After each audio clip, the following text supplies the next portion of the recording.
What made you hit play on this video? Were you pulled in by our informative title and intriguing thumbnail? Are you just a generally curious person who watches educational YouTube videos for fun? Or maybe you're a coach looking for tips to motivate your players? Or a teacher hoping to help your students understand growth mindset? Or you're supposed to be doing something else, but you're procrastinating by watching this video, which will maybe give you the motivation you need to stop procrastinating and go to the gym or do your laundry or call your grandma. Whoever you are, do you think you'll stick around for the whole video and maybe even learn something from it? Why? What's motivating you to be here, or anywhere else for that matter? Hi, I'm Dr. Emily Zarka, and this is Study Hall Learning to Learn.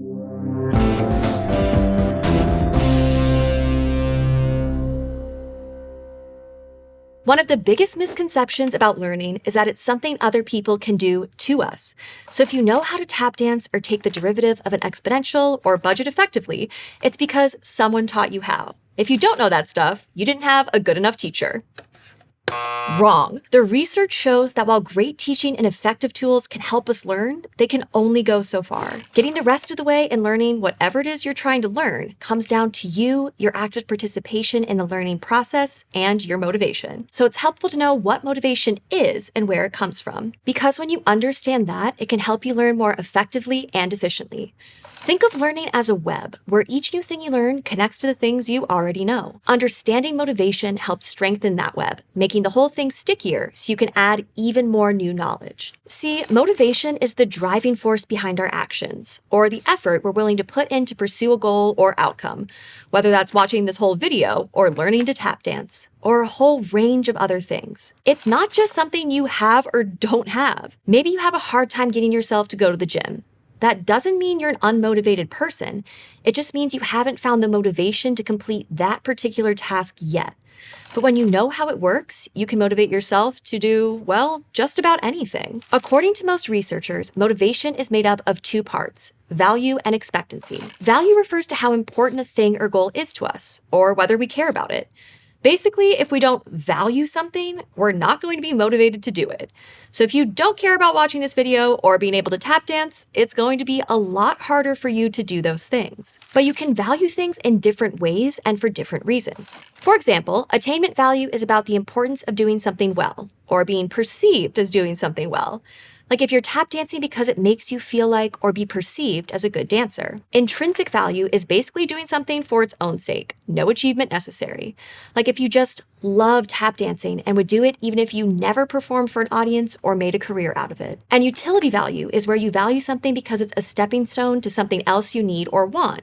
Like if you learned to tap dance because it was a necessary part of your musical theater degree and you want to graduate, but you're pretty sure you'll never tap dance again. Having any of those kinds of values attached to something can motivate you to pursue it.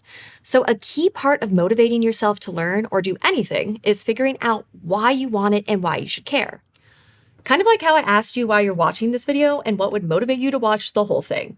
Your answer probably says something about your values. If you think of yourself as a smart or curious person, this video might have attainment value. If you think it's really fascinating to learn about learning, you might find intrinsic value in this video. And if you're trying to write a paper about motivation, maybe it has utility value.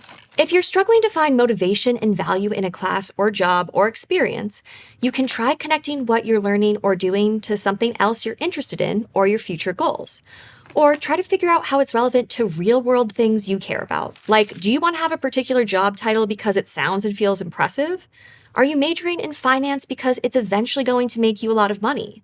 Are you taking a math class simply for the joy of solving puzzles? Maybe you kind of hate running, but you want the health benefits, and you like that it gives you time to listen to your favorite podcast. Knowing your values can go a long way to motivating you to push through and study for the exam, or go for a run, or make the phone call you've been avoiding. It gives you a reason to care. The second part of motivation is expectancy. That's the belief that you have about whether or not you can actually achieve a goal. Basically, you might care about something so much, but if you don't expect that you can do it, you'll struggle to even try. And there are different types of expectancy too. First is outcome expectancy, which is about whether the action in front of us will get us where we want to go. And you can have a positive outcome expectancy or a negative one. A positive outcome expectancy would be something like, if I go to my tap dancing lessons and practice every day, I'll rock my audition and get a part in the musical. A negative outcome expectancy, on the other hand, sounds more like, No matter what I do, I'll never land a part in the show. You have to know that there's a process to follow to be able to achieve your goal. But you also have to believe that you're capable of following that process, otherwise known as efficacy expectancy. You have to believe that you can actually do the lessons, put in the work, rock the addition, and get a part. If you know that's the process, but you don't believe you can do it, you have negative efficacy expectancy. So it sounds basic, but a key part of motivating yourself is believing that you can do it in the first place. Do you believe taking notes and studying for the test is going to help you get an A? Or do you think you're doomed to fail no matter what you do? Or say you want to watch this whole video, and you know it should be pretty straightforward. The video's not that long. All you have to do is sit there and watch it. If you think you can do that without getting distracted, you got positive outcome expectancy and positive efficacy expectancy. If you just know there's no way you're making it through this whole video because you're definitely going to get distracted partway through, that's negative outcome and efficacy expectancy. If you struggle with having positive expectancies, there are things you can do to help yourself. Like make sure you're doing things that have the right level of challenge and give you opportunities to succeed. If you don't run much, motivating yourself to train for a marathon might be too daunting. Instead, maybe aim for a 5K first and work your way up to the marathon. It turns out a big part of getting motivated is driven by mindset, or the stories we tell in our heads about our abilities.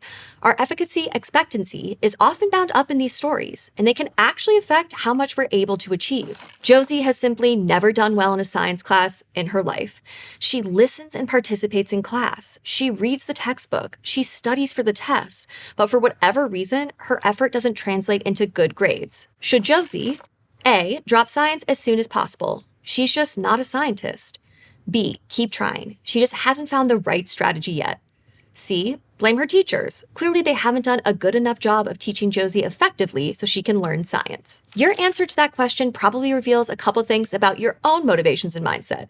If you didn't pick an answer and just waited for me to keep talking, fair.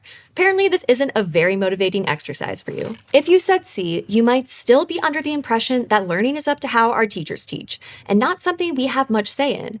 Josie's teachers might have played a role, but they're not the only factor. For a refresher on that, go back and watch episode 1 in the beginning of this video. But if you said A, science just isn't Josie's thing, you probably have the idea that we can't change our capability. Intelligence is something that's set at birth, and we're stuck with whatever we got. That's known as a fixed mindset. That kind of mindset can feel very demotivating. If we think we're doomed no matter what, it's going to be hard to motivate ourselves to try. If you answered B and think Josie can keep trying, you might believe that human capacities aren't fixed but can be developed over time. That's a growth mindset. And it's been studied a lot, including by research psychologists Carol Dweck and David Yeager. Their research shows that thinking we can change and grow actually makes us more likely to change and grow, and allows us to overcome harder challenges on average as a result. So if Josie's really motivated to keep taking science classes, and she thinks she can improve and succeed in these classes, she can probably figure out a way to do that and unlock her potential as a science person. For example, maybe she finds a tutor to help her study more effectively, or reads some popular science books to help connect what she's learning to other things that interest her. And the same goes for all of us.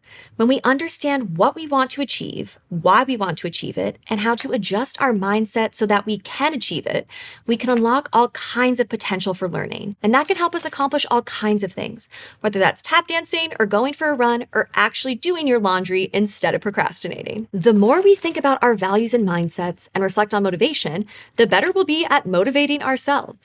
And that will help us expand that knowledge web so we can learn more about the world and better contribute to improving it. Coincidentally, that's one of our values here at Study Hall and one of the things that motivates us to make videos every day. Now, congrats! You made it through the whole video. What will you motivate yourself to do next? If you're currently in or thinking about going to college, go to GoStudyHall.com for more student resources and check out our $25 college courses. Thanks for watching. See you next time.